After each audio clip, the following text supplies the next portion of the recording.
Assalamualaikum students. Hopefully everyone is fine. So I'm going to start this online lecture today. This recording is for chapter number 7, part 1, Chemical Thermodynamics.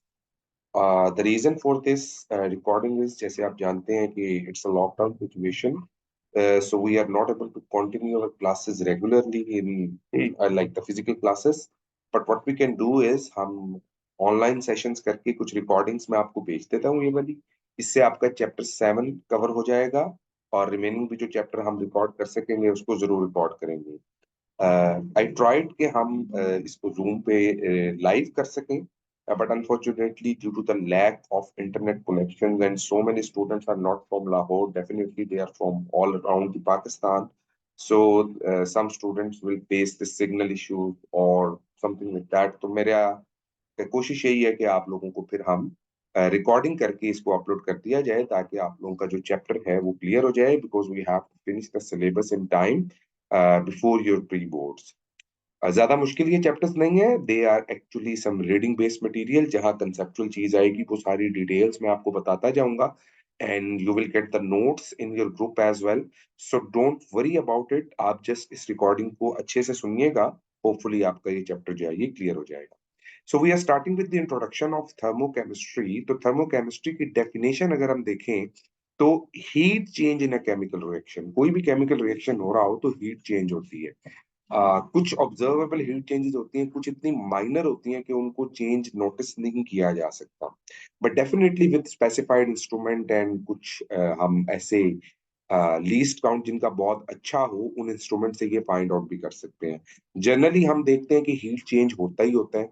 जैसे कहीं पर नया घर बन रहा हो, सीमेंट वगैरह लगा हो, so you will observe that कि सीमेंट जहां लगा होता है वहां पे ठंडक फील होती है क्योंकि वो एंडोथर्मिक रिएक्शन हो रहा है। सिमिलरली अगर आप चूने के पत्थर को, कैल्शियम कार्बोनेट को पानी में डालें तो पानी बॉयल करना शुरू हो जाता है, ये एक्सोथर्मिक रिएक्शन होता है। So we have both exothermic as well as endothermic reactions, हम आगे इनकी डिटेल्स भी पढ़ेंगे। अगर हम करंट को पास करें फ्रॉम वाटर तो hydrogen and oxygen gas produce होती है। इसी तरह से कोल की बर्निंग हीट एनर्जी को रिलीज करती है, एक में एनर्जी एब्जॉर्ब हो रही है, एक में एनर्जी रिलीज हो रही है। अच्छा, यहां से एक टर्म आती है सिस्टम एंड सराउंडिंग। आपने कोनिकल फ्लास्क में टाइट्रेशन के रिएक्शन देखे हैं। जब टाइट्रेशन हो रही होती है बेटा, ड्यूरिंग दैट टाइम जो हमारा सिस्टम है, जो लिक्विड है, जिस जो अंडर ऑब्जर्वेशन है, इसको सिस्टम कहते हैं। और इसके अराउंड जितनी यूनिवर्स है बेटा, इसको हम सराउंडिंग कहते हैं। तो याद रखिएगा, सिस्टम क्या है? जो हमारा अंडर ऑब्जर्वेशन पार्ट है, और सराउंडिंग क्या है? जो उसका रेस्ट ऑफ द पार्ट है यूनिवर्स का, ये उसका सराउंडिंग आ जाती है। हीट ऑफ रिएक्शन क्या है? वो एनर्जी जो हीट रिलीज होगी या एब्सॉर्ब होगी जब रिएक्शन होगा, इसको हम हीट ऑफ रिएक्शन कहते हैं। इसके यूनिट्स जूल्स हैं और ये इसकी कैलकुलेशन है, फिजिक्स में भी आप लोग करते हैं। We are not going in details here. The amount of energy release जो कैलोरी में आता है, कैलोरी आपको पता है कि हम ये एनर्जी का यूनिट है। तो 1 ग्राम ऑफ वाटर, लाइक हम कहते हैं कि 1 degree Celsius, 1 degree Celsius 1 gram of water को जो एनर्जी इंक्रीज कर देती है उसको हम 1 कैलोरी कहते हैं। चैप्टर नंबर 3 में हमने पढ़ा भी है 4.18 joules is actually equals to 1 calories. ये थर्ड चैप्टर में यूनिट्स ऑफ आर में लिखा हो। एनीवेज, तो 1 डिग्री सेल्सियस अगर किसी चीज का टेम्परेचर बढ़ा दिया जाए, जैसे 1 ग्राम पानी है, उसका टेम्परेचर था 14.5 and we are increasing the temperature to 15.5, तो जितनी एनर्जी यहां पर लगी उसको हम 1 कैलोरी कहते हैं। ओके, इसके बाद बेटा स्पेसिफिक हीट कैपेसिटी, किसी चीज के अंदर हीट को एब्सॉर्ब करने की कितनी कैपेसिटी है, इसको हीट कैपेसिटी कहते हैं। ते हम अगर 1 किलोग्राम ऑफ सब्सटेंस को 1 केल्विन तक बढ़ाएं, यानी 1 केल्विन टेम्परेचर बढ़ाना हो 1 किलोग्राम ऑफ सब्सटेंस को, तो इसको हम स्पेसिफिक हीट कैपेसिटी कहते हैं। And the specific heat capacity for water is 4184 joules और 4.18 kilo joules per kilogram per kelvin. ये इसके यूनिट्स हैं, ये आपने याद रखते हैं। Then we have thermochemical reaction in which we have exothermic reactions and endothermic reaction. All the examples are given over here. Exothermic reaction की अगर आप definition पढ़ें तो by definition ये बात बड़ी सीधी है, the reaction in which heat is evolved from system to surrounding, यानी यहाँ से सिस्टम से सराउंडिंग में अगर एनर्जी जा रही है तो इसको हम कहते हैं कि ये एक्सोथर्मिक रिएक्शन है। डेफिनेटली हाई एनर्जी से लो एनर्जी की तरफ मूव करती है, तो सिस्टम की एनर्जी हाई होगी और सराउंडिंग की एनर्जी कम होगी। हम इसको ग्राफिकली भी रिप्रेजेंट करते हैं। जस्ट अ मिनट, मैं इसको ग्राफिकली जरा थोड़ा ठीक से रिप्रेजेंट करने की कोशिश करता हूँ। सपोज रिएक्टेंट्स की एनर्जी हाई है, लेट्स से रिएक्टेंट की एनर्जी है 110 किलो जूल्स पर मोल और प्रोडक्ट की एनर्जी है 100 किलो जूल्स पर मोल। तो reactant will release their energy के वो प्रोडक्ट में कन्वर्ट हो सके। अब आपके पास चेंज इन एनर्जी जो है, इसका फॉर्मूला है प्रोडक्ट माइनस रिएक्टेंट एनर्जी। तो प्रोडक्ट की एनर्जी कितनी है 100 किलो जूल्स एंड रिएक्टेंट की एनर्जी 110 किलो जूल्स। जब दोनों को आप सॉल्व करेंगे तो इट विल बी -10। तो हम ये कहेंगे कि जहां पर साइन नेगेटिव आता है, ये साइन हमेशा एक्सोथर्मिक रिएक्शंस को शो करता है। याद रखिएगा, ये साइन एक्सोथर्मिक रिएक्शंस को शो करता है। इसी तरह से अगर हम एंडोथर्मिक रिएक्शंस की बात करें, तो एंडोथर्मिक रिएक्शंस वो रिएक्शंस है जिसके अंदर रिएक्टेंट्स की एनर्जी कम होती है और प्रोडक्ट की एनर्जी ज्यादा होती है सराउंडिंग से सिस्टम में। ये एक्सोथर्मिक है जिसमें सिस्टम से सराउंडिंग में जाती है, और ये एंडोथर्मिक है जहां पर सराउंडिंग से सिस्टम में एनर्जी आती है। नाउ द पॉइंट इज कि अगर मेरे पास एनर्जी को देखना है, तो प्रोडक्ट्स की एनर्जी ज्यादा है और रिएक्टेंट्स की एनर्जी कम है। Let's suppose reactant is as 100 kilo joules per mole और प्रोडक्ट 110। तो रिएक्टेंट एनर्जी गेन करेंगे और वो प्रोडक्ट में कन्वर्ट होंगे। ड्यूरिंग दिस टाइम अगर मैं change in energy find out करूं, तो ये आ जाएगी मेरे पास प्रोडक्ट माइनस रिएक्टेंट्स। तो हमारे पास आ गया प्रोडक्ट की वैल्यू कितनी आ रही है जी 110 माइनस रिएक्टेंट की वैल्यू 100। तो अगर हम इसको नोटिस करें तो वैल्यू आ जाएगी +10 किलो जूल्स पर मोल। ये जो पॉजिटिव साइन है बेटा, ये हमेशा रिप्रेजेंट करता है एंडोथर्मिक रिएक्शन को। तो किसी भी इक्वेशन के साथ अगर यहां देखें ये पॉजिटिव लिखा हुआ है तो इसका मतलब ये एंडोथर्मिक एनर्जी है, और अगर नेगेटिव लिखा हुआ है तो ये एक्सोथर्मिक रिएक्शन है। आप इसमें से कोई एक एग्जांपल अपनी मर्जी की याद कर सकते हैं। इनकी एप्लीकेशन है डेफिनेटली, आपको पता है कि केमिकल बॉन्डिंग में, इक्विलिब्रियम में और बाकी जगहों पे हम थर्मोकेमिस्ट्री को यूज करते हैं ताकि हमें एनर्जी और इनकी डिसोसिएशंस का पता चल सके। स्पॉन्टेनियस प्रोसेसेस की तरफ चलते हैं। जो इंपॉर्टेंट है हमारा, spontaneous process is a process जिसके अंदर रिएक्शन अपने आप टेक प्लेस होता है। कोई भी प्रोसेस जो अपने आप हो रहा है उसको हम स्पॉन्टेनियस, या इसको अगर एक्सेंट इंग्लिश की बात करें तो स्पॉन्टेनियस भी पढ़ते हैं। So spontaneous reaction is a reaction जिसके अंदर अपने आप कोई चीज हो रही है। पानी टैंकी से नीचे नलके तक खुद ब खुद आता है, ये स्पॉन्टेनियस प्रोसेस है। बारिश ऊपर से नीचे खुद ब खुद आ रही है, ये एक स्पॉन्टेनियस प्रोसेस है। हाई हिल से लो हिल की तरफ आना, पहाड़ के ऊपर से अगर आप पत्थर फेंके तो ये ऑटोमेटिकली खुद ब खुद नीचे आता है, आपको इसको फोर्स नहीं लगानी पड़ती। तो इसे हम स्पॉन्टेनियस प्रोसीजर कहते हैं। Flow of water, acid base neutralisation reaction, zinc copper reduction, burning of coal and hydrocarbons, ये सारे के सारे आपके पास स्पॉन्टेनियस रिएक्शंस की एग्जांपल है। When we go with the non spontaneous reaction, तो ये ऐसे रिएक्शंस हैं जिसमें आपको रिवर्स करना है स्पॉन्टेनियस का, ऑपोजिट टू स्पॉन्टेनियस, तो वो नॉन स्पॉन्टेनियस होंगे। इसके अंदर आपके पास ये खुद ब खुद नेचर में अक्कर नहीं होते, आपको एनर्जी लगानी पड़ती है। ठीक है, और इसके लिए आपको कांस्टेंट सप्लाई ऑफ हीट चाहिए होती है। अच्छा, यहाँ पर एक ऑब्जेक्टिव याद रखिएगा, ये एंटी टेस्ट में भी पूछा जाता है। स्पॉन्टेनियस रिएक्शन एक्सोथर्मिक भी हो सकता है, एंडोथर्मिक भी हो सकता है। जरूरी नहीं है कि जो स्पॉन्टेनियस रिएक्शन है वो हमेशा एक्सो होगा। There are some procedures that are endothermic, लेकिन वो अपने आप हो रहे हैं। जैसे अमोनियम क्लोराइड को पानी में डाला जाए तो ये अपने आप डिसॉल्व हो जाता है, हमें हीट नहीं करना पड़ता, ये अमोनियम आयन और क्लोराइड आयन में कन्वर्ट हो जाता है, लेकिन ये एनर्जी को एब्जॉर्ब करता है। तो spontaneous processes can be exothermic and endothermic, while non-spontaneous processes are always endothermic. आपने जब तक मोटर नहीं लगानी, टैंकी तक पानी नहीं जाएगा, आपको पंपिंग वाटर अप हिल। तो ये क्या है, ये फ्रिज को ऑन करते हैं तो चीजें ठंडी होती हैं। चीज गर्मी से सर्दी की तरफ अपने आप मूव करती है, सर्दी से गर्मी की तरफ नहीं। हॉट टेम्परेचर से कोल्ड तो खुद ब खुद होती है, लेकिन कोल्ड से हॉट नहीं होती, अनलेस कि आप उसको एन एक्सटर्नल एनर्जी, आपने हॉट को ठंडा करना हो तो आपको क्या करना पड़ता है। जैसे आपका रूम टेम्परेचर 25 है, आप गर्म चाय रखते वो 25 तक आ जाएगी। आप बर्फ निकाल के रख दे वो भी अपने आप 25 तक चली जाएगी। लेकिन अगर आपको 25 डिग्री पे रखा हुआ पानी फ्रीज करना है तो आपको एनर्जी लगानी पड़ेगी और तब वो फ्रीज होगा। इसका मतलब ये है कि ये एक नॉन स्पॉन्टेनियस प्रोसीजर है। ओके, ये all exothermic reactions are not spontaneous. मैंने इसके बारे में अभी आप लोगों से डिस्कस कर लिया है, so we don't need to go in details now. Then हमारे पास यहाँ पर एक कंक्लूजन भी लिखी हुई है, the energy change alone can not decide the spontaneous nature. To decide the spontaneous nature it is necessary to study the energy and the free energy of the system. Free energy का concept ये है कि उसमें कितनी free energy मौजूद है जो उस काम के लिए आती है। ये एक एक्स्ट्राज में आएगी, ये आपसे पूछा नहीं जाता। ये एक्स्ट्राज इस तरह से है कि आपके पास कितना वर्क डन हो सकता है। ये गिब्स फ्री एनर्जी आती है, तो आपने इसको करना नहीं है। जस्ट मैंने यहाँ मेंशन इसलिए किया था कि एंट्री टेस्ट में एक आधी बार इससे रेलिवेंट क्वेश्चन पूछा गया। तो आप सिंपल इसकी कंक्लूजन याद रखें कि फ्री एनर्जी ऑफ सिस्टम देखा जाता है और फ्री एनर्जी की इक्वेशन है, बस दैट्स इट, आपको याद करने की जरूरत नहीं। आगे आते हैं स्टेट फंक्शन के ऊपर। देखें, आप कॉलेज गाड़ी पे आए, आप कॉलेज बाइक पर आए, आप कॉलेज पैदल आए, इससे फर्क नहीं पड़ता।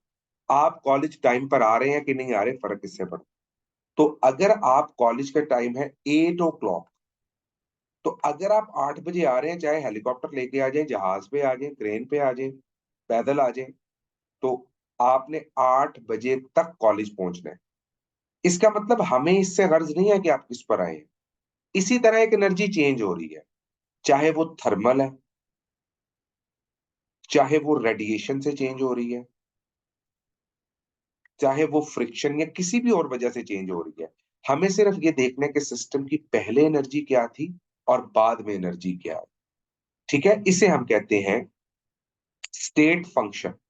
यानी स्टेट फंक्शन क्या है कि हमारे पास कंडीशन ऑफ सिस्टम को स्टेट ऑफ सिस्टम कहा जाता है। और जब हम स्टेट फंक्शन की बात करते हैं तो हम कहते हैं कि हमें सिर्फ इनिशियल और फाइनल पोजीशन देखनी है।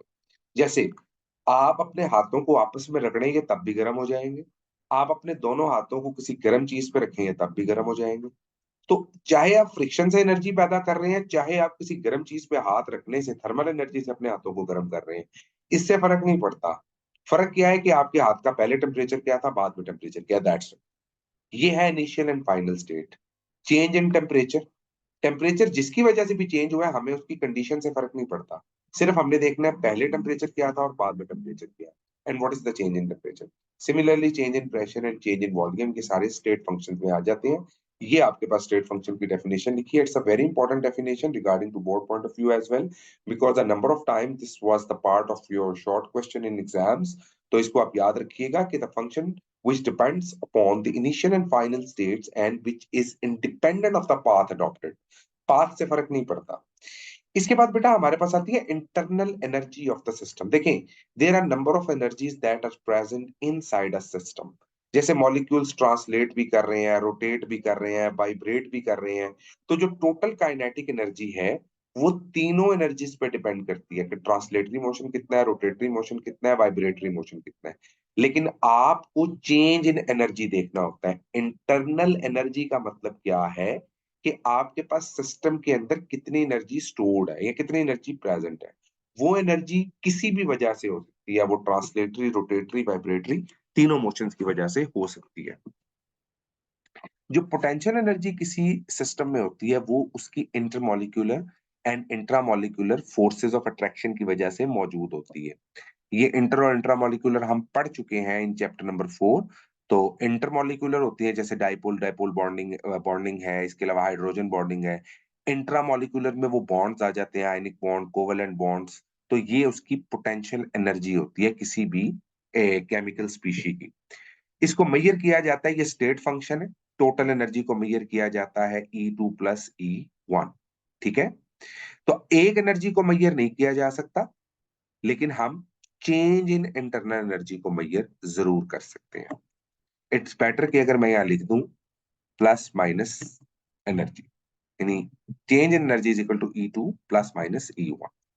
ट्रांसफर ऑफ एनर्जी, एनर्जी एक सिस्टम से दूसरे सिस्टम में जब ट्रांसफर होती है तो वो हीट की सूरत में और वर्क की सूरत में ट्रांसफर होती है। ठीक है, हीट का मतलब क्या है it is the quantity of energy that flow cross the boundary system due to the difference in temperature.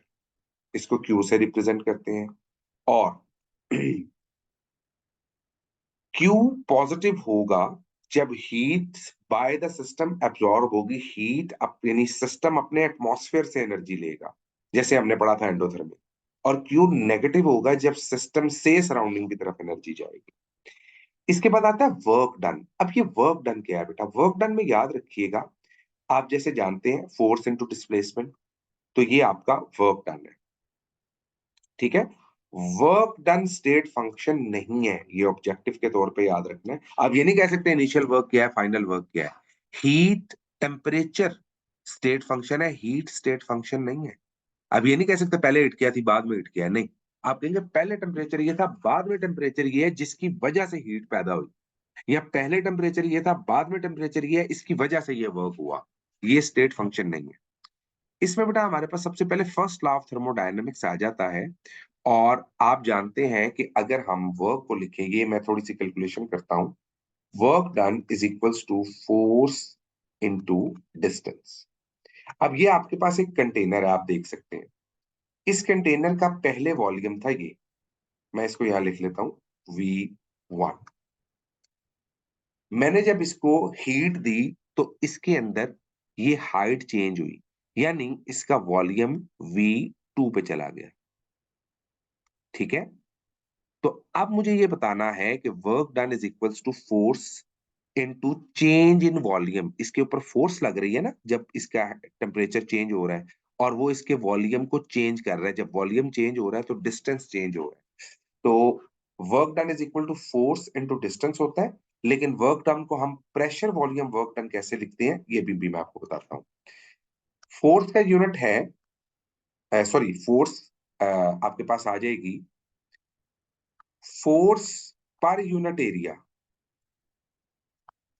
Is called pressure, ये हम जानते हैं।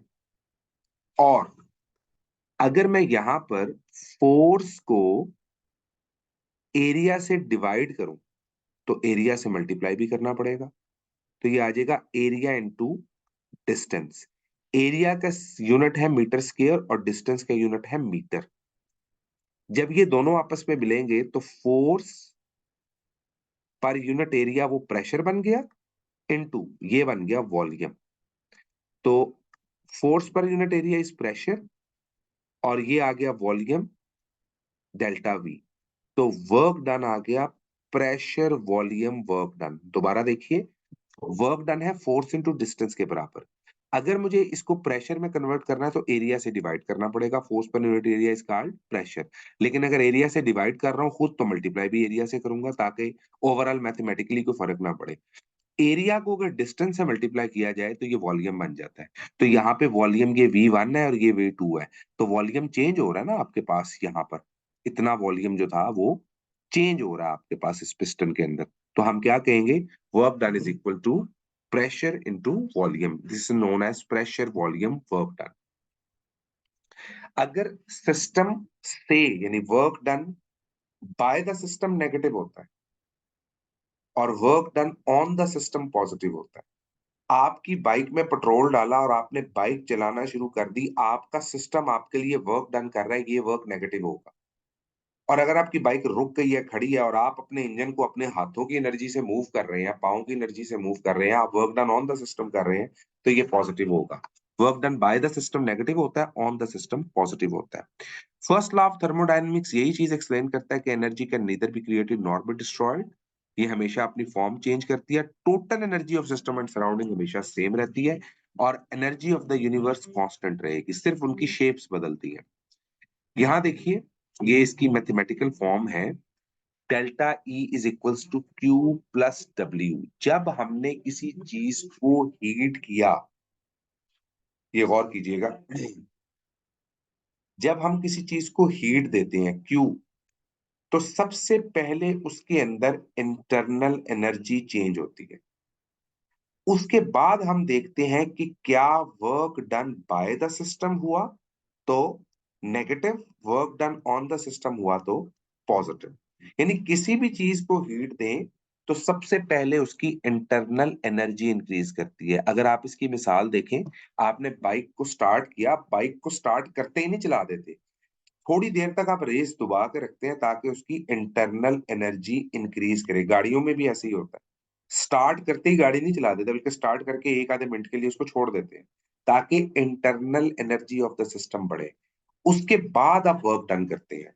तो Q is equals to delta E plus, ये वर्क डन है, ये प्लस माइनस इसलिए लिख रहा हूँ, work done by the system, ये work done on the system होता है आपके पास। अच्छा, ये W आ गया। अब W क्या है मेरे पास? P delta V। अगर चेंज इन वॉल्यूम जीरो तो पूरा वर्क डन जीरो, ये वर्क डन जीरो हो जाएगा। तो Q is equals to delta E। इसकी मिसाल क्या है? आप प्रेशर कुकर में कोई चीज डालते हैं, प्रेशर कुकर का लिड मूव नहीं कर रहा, तो इसका मतलब उसमें वॉल्यूम चेंज नहीं हो रहा। जितनी हीट देंगे उतनी ज्यादा इंटरनल एनर्जी बढ़ती जाएगी। इसका मतलब ये है कि जहां पर पिस्टन लगा होता है, ये देखिए पिस्टन मूव कर रहा है, पहले यहां पर था, फिर उसकी चेंज हुआ, यहां तक चेंज हो गया, उसका वॉल्यूम चेंज हो गया, यहां पर वर्क डन हो रहा है। लेकिन अगर चेंज इन वॉल्यूम नहीं हो रहा तो इसका मतलब वर्क डन नहीं हो रहा। तो अगर आपके पास चेंज इन वॉल्यूम नहीं हो रहा तो याद रखिएगा कि आपके पास Q जो है वो डेल्टा E के बराबर है। यानी जितनी आप हीट देंगे वो इंटरनल एनर्जी में कन्वर्ट हो जाएगी। अब आता है हमारे पास एंथैल्पी। कांस्टेंट प्रेशर पर कोई भी प्रोसीजर होगा उसको एंथैल्पी चेंज कहते हैं। और एंथैल्पी की इक्वेशन क्या है? Heat change at constant pressure is known as enthalpy. तो एंथैल्पी को हम डिफाइन करेंगे कि एंथैल्पी चेंज का मतलब है इंटरनल एनर्जी को चेंज करें और प्रेशर वॉल्यूम वर्क डन को हम देखते हैं। यहां देखिएगा, अगर मैं चेंज इन एंथैल्पी की बात करूं, डेल्टा एच, यहां पर टोटल इक्वेशन को डेल्टा से मल्टीप्लाई किया, चेंज इन एच कब आ सकता है? जब चेंज इन इंटरनल एनर्जी होगा, डेल्टा ई, प्लस अब दो चीजें हैं, प्रेशर एंड वॉल्यूम। या तो प्रेशर कांस्टेंट रहेगा, वॉल्यूम चेंज होगा, तो तब भी ये टोटल वैल्यू चेंज हो जाएगी। या प्रेशर चेंज हो और वॉल्यूम कांस्टेंट रहे तो तब भी ये चीज चेंज होगी। वॉल्यूम कांस्टेंट नहीं रहना चाहिए क्योंकि प्रेशर वॉल्यूम वर्क डन में वॉल्यूम चेंज होता है। जब वॉल्यूम चेंज होता है तो प्रेशर कांस्टेंट रहता है, याद रखिएगा। अगर किसी चीज का वॉल्यूम चेंज हो रहा है तो उसका प्रेशर कांस्टेंट रहेगा। तो डेल्टा एच में अगर प्रेशर चेंज जीरो हो जाए तो ये पूरी इक्वेशन यहाँ पर ये जीरो हो जाएगा पार्ट, क्योंकि प्रेशर चेंज तो जीरो है। तो हम कहेंगे delta is equal to delta E plus P delta V. और यहां देखें, delta E is equals to Q plus W. If work done by the system हो रहा है तो हम कहेंगे work done is equal to minus P delta V. तो यहां देखें, Q is equal delta E is equal to Q minus P delta V। हमने क्या किया? हमने इस डेल्टा E की इक्वेशन की वैल्यू यहाँ पुट कर दी। जब हम डेल्टा E की इक्वेशन यहाँ पुट करेंगे तो हमारे पास क्या आ जाएगा? Delta H is equal to delta E। Delta E की वैल्यू कितनी आ रही है? Q plus W। अगर work done by the system है तो W आएगा माइनस पी डेल्टा V। तो मैंने Q की इस डेल्टा E की जगह क्या लिख दिया? डेल्टा E की जगह लिख दिया Q minus P delta V। और ये डेल्टा E की वैल्यू आपने जब ओवरऑल इस इक्वेशन में पुट की तो delta H is equals to Q, क्योंकि डेल्टा E के बराबर था, ये टोटल इक्वेशन डेल्टा E की है, तो ये नेगेटिव इस पॉजिटिव से कट गया, delta H is equals to Q आ जाएगा। जब work done by the system होता है, ऑन द सिस्टम नहीं, ऑन द सिस्टम में ये पॉजिटिव रहेगा। और याद रखिएगा, work done on the system होता, ऑन द सिस्टम, तो हमारे पास क्या इक्वेशन बनती? Delta H is equals to delta E plus P delta V. और डेल्टा ई हमारे पास क्या आता? Q plus P delta V. तो डेल्टा एच की वैल्यू आती, आप इस क्यू की वैल्यू यहां पुट करते, डेल्टा ई की वैल्यू, तो हमारे पास आ जाना था Q plus P delta we plus P delta we. एक दफा एंटी टेस्ट में पूछा गया, तो ये आ जाएगा delta H is equals to Q plus two P delta V. इस तरह से ये पूरी की पूरी इक्वेशन जो है ये बन जानी थी। तो ये है work done on the system के लिए। और work done by the system में, क्योंकि पी डेल्टा वी नेगेटिव हो जाता है, इसलिए ये टोटल इक्वेशन कट कटा के delta H is equal to Q P आपके पास आ जानी थी। ओके, तो यहाँ पर है आपके पास ये सारे पॉइंट्स है। डेल्टा एच डेल्टा ई के बराबर कब हो सकता है? जब चेंज इन वॉल्यूम जीरो हो जाए। तो in case of solids and liquid volume change zero होता है, गैसेस के अंदर वॉल्यूम चेंज जीरो नहीं होता। इसका मतलब सॉलिड और लिक्विड्स के केस में delta H enthalpy change internal energy के बराबर होता है, गैसेस में ये डिफरेंट होती है। ओके, इसके बाद आते हैं standard enthalpy changes. Standard enthalpy changes का मतलब क्या है कि आपके पास जब भी स्टैंडर्ड कंडीशंस का जिक्र होगा, 1 एटीएम प्रेशर होगा, आपके पास 25 डिग्री सेल्सियस टेम्परेचर होगा, ये आपके पास स्टैंडर्ड। और जिस भी स्पीशी को, किसी रिएक्शन को आप देख रहे हैं, उसका हमेशा 1 मोल होगा। ये तीन चीजें आप इसमें याद रखेंगे। अब हम सबसे पहले वन बाय वन इसको नोटिस करते हैं। एंथैल्पी ऑफ रिएक्शन का क्या मतलब है? It is defined as the enthalpy change which occurs when 1 mole of reactants, 1 mole of reactants react together as specified in a balanced chemical equation under the standard state। तो हम क्या कह रहे हैं, हमारे पास 2H2 एंड O2, 2H2O बना रहा है। ड्यूरिंग दिस टाइम जो चेंज आ रहा है, ये एक्सो भी हो सकता है, ये एंडो भी हो सकता है, मैं आपको ये बात पहले बता चुका हूं। लेकिन इसमें जो एनर्जी चेंज है वो हम किसको देख रहे हैं? व्हेन 1 मोल या 1 number of moles of reactants react together. जब number of moles of reactants जो है वो रिएक्ट करते हैं क्या बनाने के लिए? प्रोडक्ट बनाने के लिए, एक बैलेंस्ड केमिकल इक्वेशन में। यहां पर बैलेंस्ड केमिकल इक्वेशन का जिक्र आ रहा है, इसको हम कहते हैं स्टैंडर्ड एंथैल्पी ऑफ रिएक्शन। ये वाटर की एग्जांपल देखें आप, तो वाटर की जो स्टैंडर्ड इक्वेशन है, उसमें जो रिएक्टेंट्स रिएक्ट करके प्रोडक्ट बना रहे हैं, उसमें जो एनर्जी चेंज आ रहा है, उसको आप कहते हैं standard enthalpy of reaction. Enthalpy of formation क्या है? एंथैल्पी ऑफ फॉर्मेशन में हम कह रहे हैं कि हमारे पास जब 1 मोल, फॉर्मेशन का मतलब है प्रोडक्ट बनाना, तो एंथैल्पी ऑफ फॉर्मेशन का मतलब है 1 मोल प्रोडक्ट जब आपके पास बन रहा है, 1 मोल प्रोडक्ट, ये याद रखिएगा इसका रूल, कि आपने 1 मोल प्रोडक्ट जब बनाना है उसके रिएक्टेंट से। अब उसके लिए जितने भी रिएक्टेंट लग रहे हैं, जैसे फॉर एग्जांपल अगर मैं एक स्टैंडर्ड इक्वेशन लिखूं, तो 2 मैग्नीशियम और 1 मोल ऑफ ऑक्सीजन मिलके मैग्नीशियम ऑक्साइड के 2 मोल्स बनाएंगे। यहां पर जो एनर्जी चेंज आएगा वो 2 मोल्स के लिए आएगा, 2 इंटू -692। मैं इसको 2 पे डिवाइड करूंगा, इसको भी 2 पे डिवाइड करूंगा, यहां पर भी 2 से डिवाइड करूंगा, और यहां से भी 2 से, यानी टोटल इक्वेशन को 2 से डिवाइड करेंगे तो ये ऊपर वाली इक्वेशन आएगी। इसका मतलब क्या है कि आपने इक्वेशन में 1 मोल ऑफ प्रोडक्ट के लिए एनर्जी देखनी है।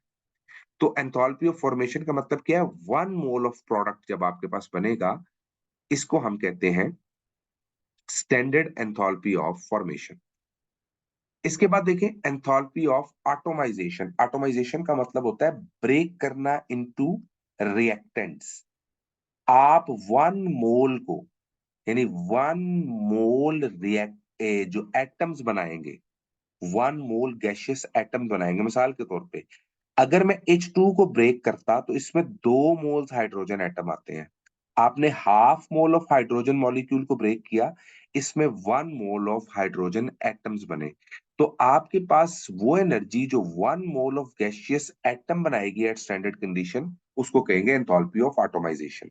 Then enthalpy of neutralization, when an acid react with base to form salt and 1 mole of water. 1 mole of H positive ion and 1 mole of OH negative ion जब आपस में मिलेंगे और वो 1 मोल ऑफ वाटर बनाएंगे, इस दौरान जो एनर्जी रिलीज होती है उसको आप एंथैल्पी न्यूट्रलाइजेशन कहते हैं। देखें H positive and OH negative, तो हाइड्रोक्लोरिक एसिड 1 मोल H पॉजिटिव रिलीज कर रहा है, sodium hydroxide 1 mole of hydroxide ion release कर रहा है। जब ये आपस में मिलेंगे तो ये 1 मोल ऑफ प्रोडक्ट बनाएंगे। इसलिए हम कहते हैं कि ड्यूरिंग दिस टाइम जो 1 मोल ऑफ वाटर बन रहा है, 1 मोल ऑफ प्रोडक्ट बन रहा है, इसको आप एंथैल्पी ऑफ न्यूट्रलाइजेशन कहते हैं। देन हमारे पास आ जाती है एंथैल्पी ऑफ सॉल्यूशन। सॉल्यूशन की बात क्या है? जब आपने 1 मोल सब्सटेंस को डिसॉल्व किया पानी में, और इतना डिसॉल्व किया कि अब आपके पास कोई हीट चेंज नहीं आ रहा अंडर स्टैंडर्ड कंडीशंस, तो ये आपके पास एंथैल्पी ऑफ सॉल्यूशन आ रही है। 1 मोल को ध्यान में रखिएगा हमेशा। अमोनियम क्लोराइड का 1 मोल डिसॉल्व किया तो ये एंडोथर्मिक है, प्लस वैल्यू है, और सोडियम कार्बोनेट को डिसॉल्व किया तो ये एक्सोथर्मिक है।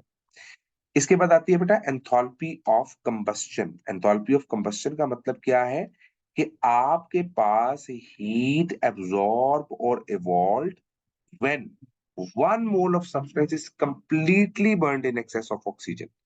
आपने कार्बन को ऑक्सीजन की एक्सेस में जला दिया। जब कार्बन को ऑक्सीजन के साथ एक्सेस में आपने जला दिया, ड्यूरिंग दिस टाइम जो आपके पास हीट चेंज आया, उसको एंथैल्पी ऑफ कंबस्शन कहते हैं।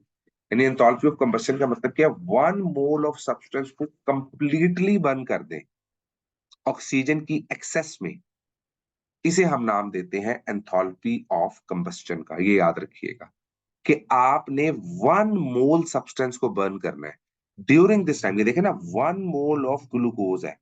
जब आप इसको बर्न करेंगे तो जो एनर्जी रिलीज होगी उसको आप कहते हैं एंथैल्पी ऑफ कंबस्शन। तो ये आपके पास डिफरेंट एंथैल्पीज थी।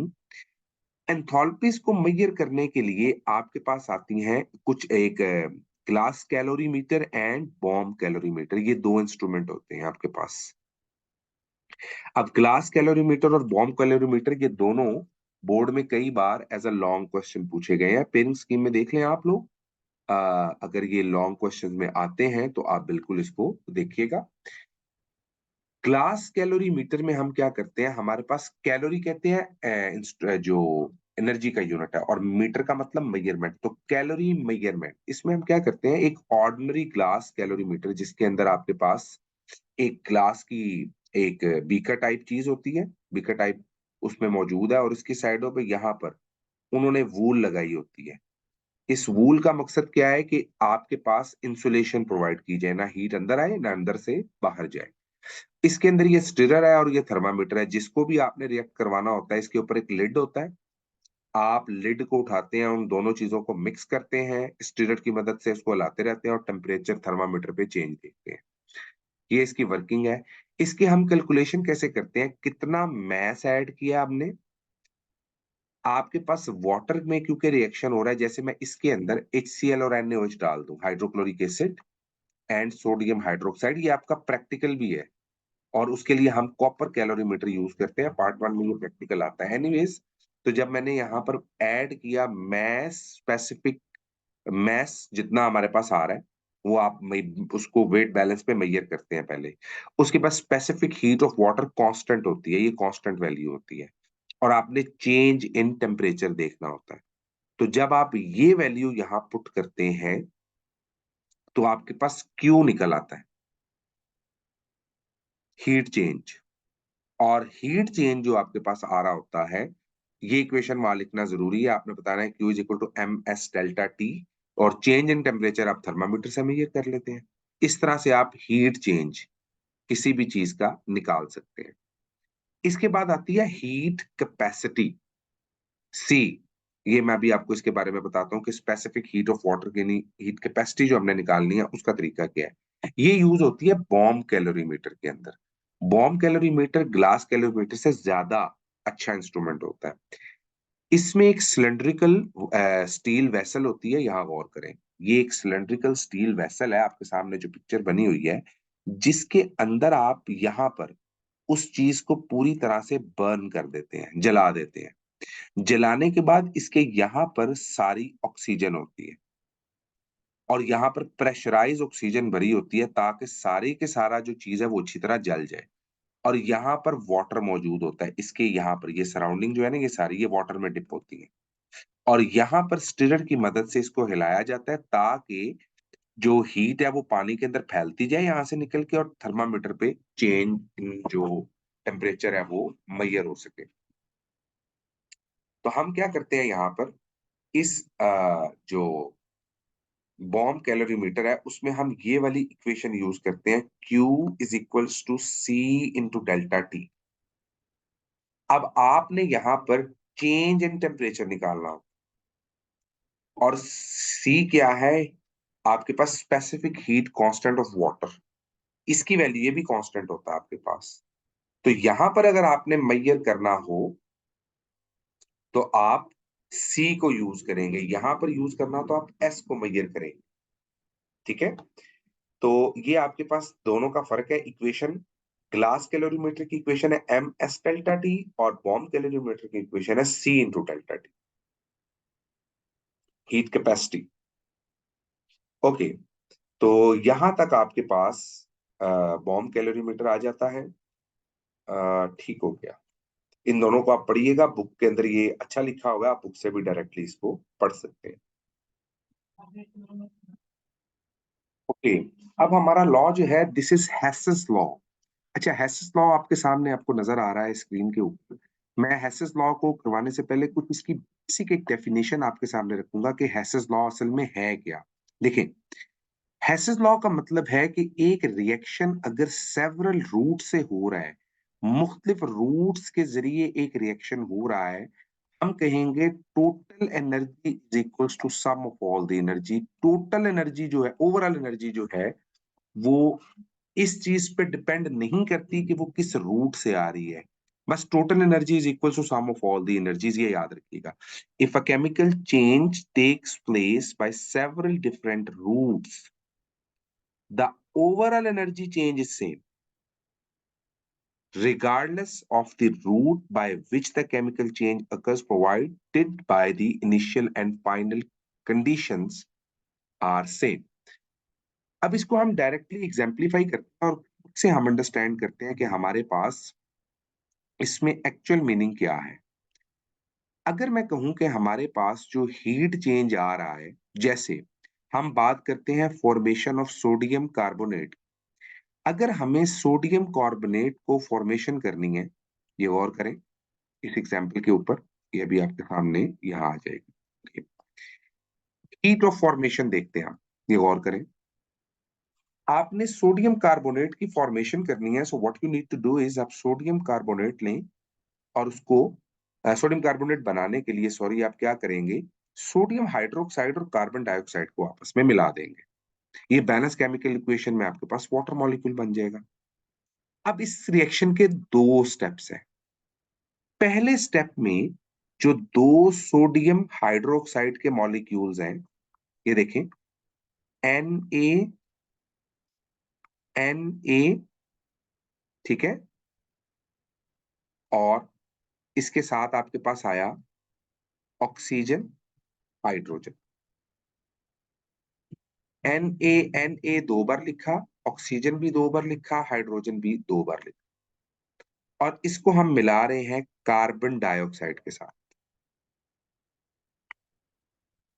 तो यहां गौर कीजिएगा इस प्रोसीजर के ऊपर। कार्बन डाइऑक्साइड, यहां से एक ऑक्सीजन, यहां से एक हाइड्रोजन, और यहां से एक सोडियम। पहले प्रोसेस में ये बना NaHCO3। ये इंटरमीडिएट ऑफ द रिएक्शन है, यानी ये रिएक्शन के अंदर ऐसे हो रहा है। तो आपके पास अगर आप गौर करें, इस Na, इस ऑक्सीजन और इस हाइड्रोजन की जरूरत नहीं है। इसका मतलब ये हुआ कि पहले स्टेप में हमें एक सोडियम हाइड्रोक्साइड चाहिए एक कार्बन डाइऑक्साइड के साथ, जो क्या बनाएगा, सोडियम बाय कार्बोनेट। ये बन गया NaHCO3। ये है आपके पास फर्स्ट स्टेप। इसकी कुछ एनर्जी रिलीज हुई और इसकी एनर्जी है -48.06। अब दूसरे स्टेप में क्या हो रहा है, सेकंड स्टेप देखिए, ये बन गया NaHCO3, ये दो ऑक्सीजन के, NaHCO3।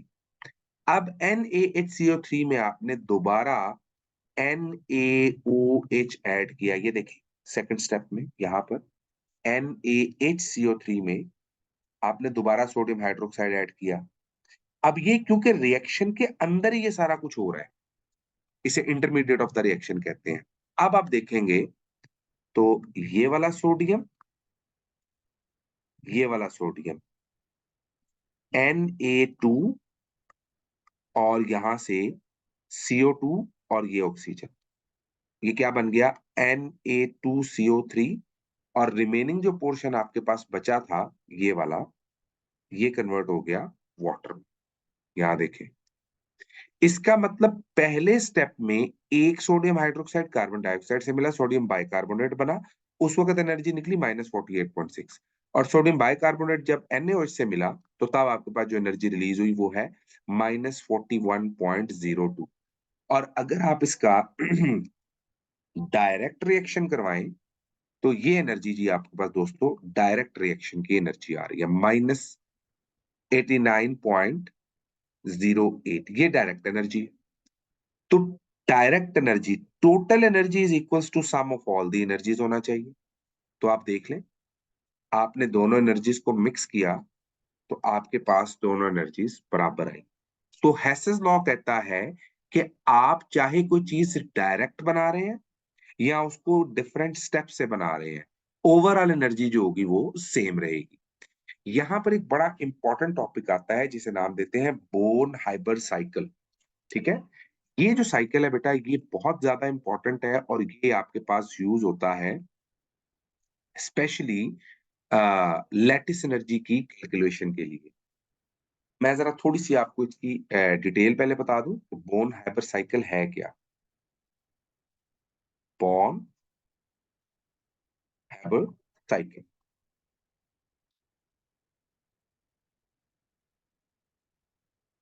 ओके फ्रेंड्स, तो हम बोर्न हाइपर साइकिल को डिस्कस करते हैं।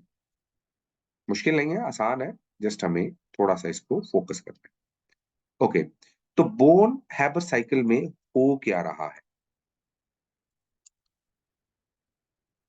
अगर मैं कहूं कि एक सोडियम का पॉजिटिव चार्ज है तो वो दूसरा, I am so sorry, just a minute, मैं दोबारा शेयर करता हूं आप लोगों के साथ स्क्रीन। अनफॉर्चुनेटली स्क्रीन जो है वो चली गई है। ओके, तो okay, you can see it on the screen now. Born Haber cycle, अगर मेरे पास सोडियम का पॉजिटिव चार्ज है तो ये अपने करीब लगे क्लोराइड आयन के साथ अट्रैक्ट होगा, एक सोडियम और एक क्लोरीन। अच्छा, अगर इसके पास एक और क्लोराइड आयन हो और इसके करीब एक और सोडियम आयन हो तो ये भी एक दूसरे को अट्रैक्ट करेंगे। इसी तरह से आपके पास पूरे सिस्टम में कई नेगेटिव आयन और कई पॉजिटिव आयन जो हैं वो मौजूद होंगे। आप ये नहीं कर सकते कि सिर्फ एक पॉजिटिव चार्ज और एक नेगेटिव चार्ज को सेपरेट कर लें, ऐसा मुमकिन नहीं होता। अब जब रिएक्शन हो रहा होगा तो आप देखेंगे कि हर पॉजिटिव दूसरे नेगेटिव को अट्रैक्ट कर रहा है और हर नेगेटिव दूसरे पॉजिटिव को अट्रैक्ट कर रहा है। तो ये आपके पास एक मॉलिक्यूल में नहीं आएंगे, बल्कि ये एक जायंट स्ट्रक्चर बनेगा। तो आपके पास जब जायंट स्ट्रक्चर आएगा तो आप इसमें नंबर ऑफ एटम्स काउंट नहीं कर सकते कितने आ रहे हैं। इसका मतलब मैं ये काउंट नहीं कर सकता कि एक सोडियम और एक क्लोराइड आयन जब मिलेगा तो इस टाइम पे जो एनर्जी रिलीज होगी एक मॉलिक्यूल या एक मोल के लिए वो कितनी होगी। इसका मतलब ये है कि मुझे किसी और मेथड से इसको फाइंड करना पड़ेगा। देयर इज नो मशीन जो इस सोडियम क्लोराइड की एग्जैक्ट लैटिस एनर्जी बता सके। तो हम मैथमेटिकली इसको फाइंड आउट करते हैं। सबसे पहले हम देखते हैं एक रिएक्शन, जैसे अगर मैं सोडियम सॉलिड लूं और half mole of chlorine gas लूं, 1 मोल ऑफ सोडियम सॉलिड लूं और half mole of chlorine gas, और दोस्तों इसको अगर मैं आपस में रिएक्ट करवाऊं, और कीजिएगा, इसको अगर मैं आपस में रिएक्ट करवाऊं तो ये मेरे पास जो प्रोडक्ट बनेगा वो बनेगा NaCl। यहाँ जो प्रोडक्ट आएगा वो बन जाएगा NaCl। ये है इसकी डायरेक्ट एनर्जी चेंज। यानी एक सोडियम एक क्लोरीन से, यानी 1 mole of sodium half mole of chlorine gas से। अब यहाँ आयंस की बात नहीं हो रही है, यहाँ पे डायरेक्टली सॉलिड गैस से मिल रहा है। इसे कहते हैं enthalpy of formation, 1 mole of product, delta HF। तो जो आपके पास यहाँ पर फॉर्मेशन की एनर्जी आएगी दोस्तों, ये एनर्जी आ रही है आपके पास -411।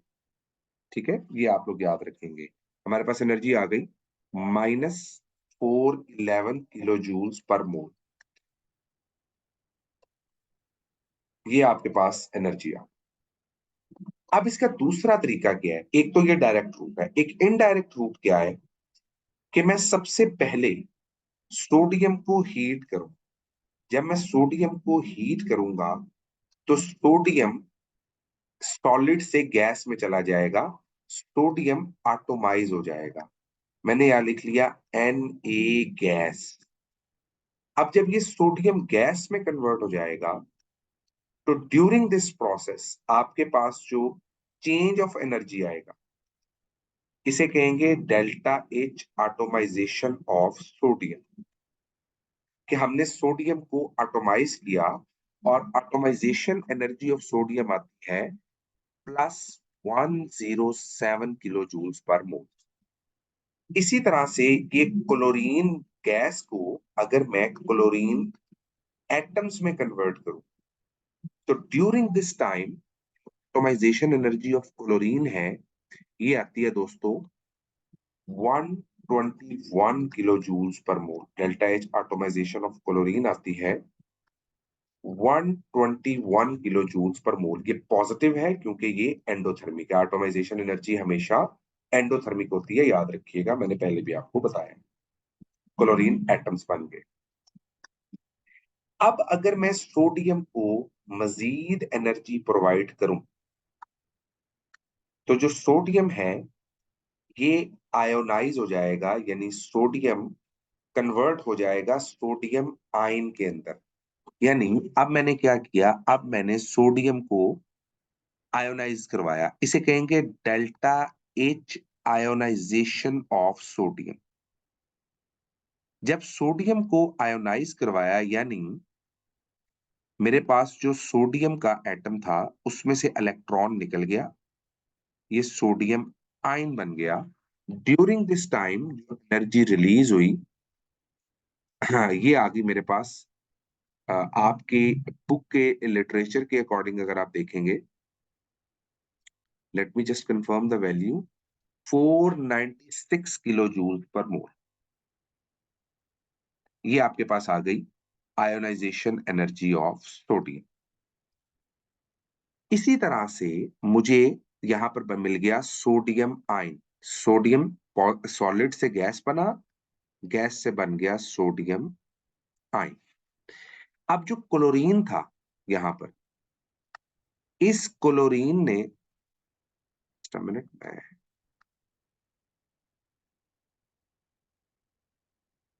जो क्लोरीन है इसने इलेक्ट्रॉन गेन करना है। और कीजिएगा, क्लोरीन ने जो यहाँ पे इलेक्ट्रॉन लूज हुआ था वो गेन किया, it will become chloride ion.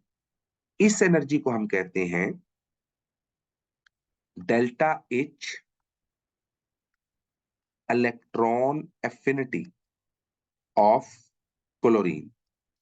और इलेक्ट्रॉन एफिनिटी ऑफ क्लोरीन की जो वैल्यू है ये आ रही है माइनस, यानी एक्सोथर्मिक होती है 349 किलो जूल्स पर मोल। हमने डिस्कस किया था छठे चैप्टर के स्टार्ट में कि जो इलेक्ट्रॉन एफिनिटी है, first electron affinity is always exothermic.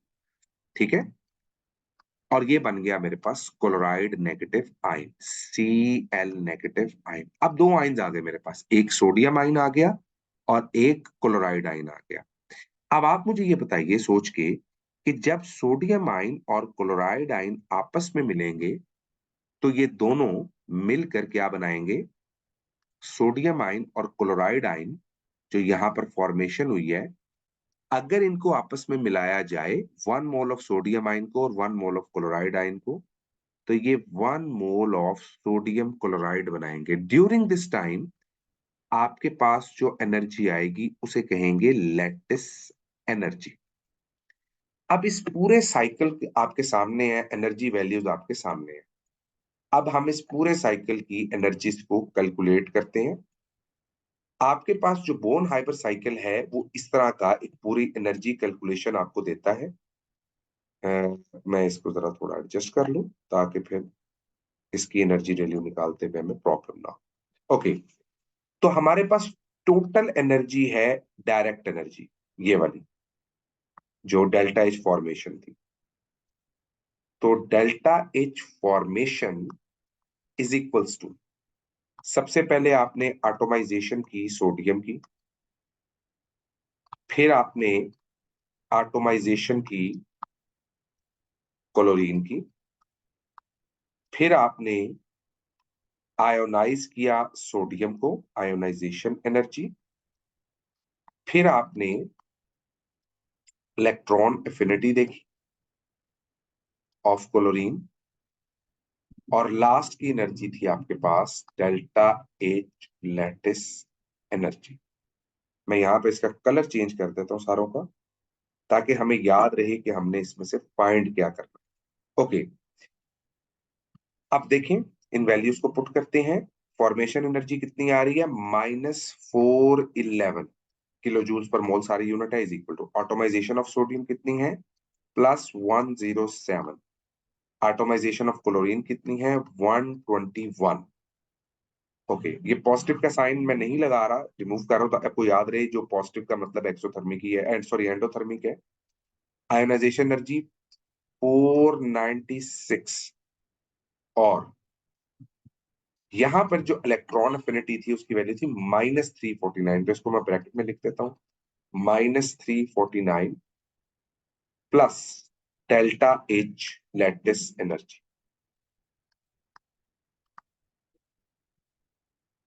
अब आप देखिएगा, यहां से अगर मुझे ये वाली एनर्जी फाइंड आउट करनी है, लैटिस एनर्जी, तो मैं क्या करूंगा, इन सारी वैल्यूज को आप आपस में ऐड सब्ट्रैक्ट कर लें। मैं अभी आपके सामने ये ऐड सब्ट्रैक्शन कर देता हूं ताकि आपको याद रहे। देखिए, आपके पास एनर्जी है 107 plus 121 plus 496 -349, it is equals to 375। तो हमारे पास एनर्जी आ गई दोस्तों 375 plus delta H lattice energy is equals to -411। ये आपके पास टोटल एनर्जी थी इसकी, जो हमारे सामने गिवन थी। और अगर मुझे डेल्टा एच लैटिस एनर्जी निकालनी हो, तो सिंपल मैथमेटिक्स है, आई थिंक कि आप इसको आप खुद भी कर सकते हैं। तो ये कैसे निकलेगी, ये +375 को दूसरी साइड पे ले जाएंगे, माइनस हो जाएगा, तो आपके पास आएगा -411 -375 kilo joule per mole. So the total energy will be equals to -411 -375, ये आ जाएगा -786 kilo joules per mole of energy, जो हमारी डेल्टा एच लैटिस एनर्जी मौजूद है। ये बच्चों आपके पास टोटल 7th चैप्टर की डिटेल्स थी। इसकी इक्वेशंस आपके पास एमसीक्यूज, और वो सारे मैंने आपको सॉल्व भेजे हैं, उनको करें। जहां पर इशू आए मैं आपको वो भी रिकॉर्डिंग इसकी अपलोड कर दूंगा। फिलहाल आप इसको अच्छे तरीके से करें, क्योंकि रिकॉर्डिंग ज्यादा लंबी हो जाएगी तो फिर आपके लिए इशू आएगा। ओके, तो ये आपके पास बेटा हेसेस लॉ है, डायरेक्टली आप यहाँ से स्क्रीनशॉट्स भी ले सकते हैं, नोट्स भी आपको मिल जाएंगे, और जो टोटल नोट्स है वो भी मैं आपको इंशाल्लाह इसके प्रोवाइड कर दूंगा। अगर आपका कोई क्वेश्चन है तो ग्रुप में फॉरवर्ड कीजिए और मुझे बता दें, ठीक है। Take care of yourself guys, अल्लाह हाफिज।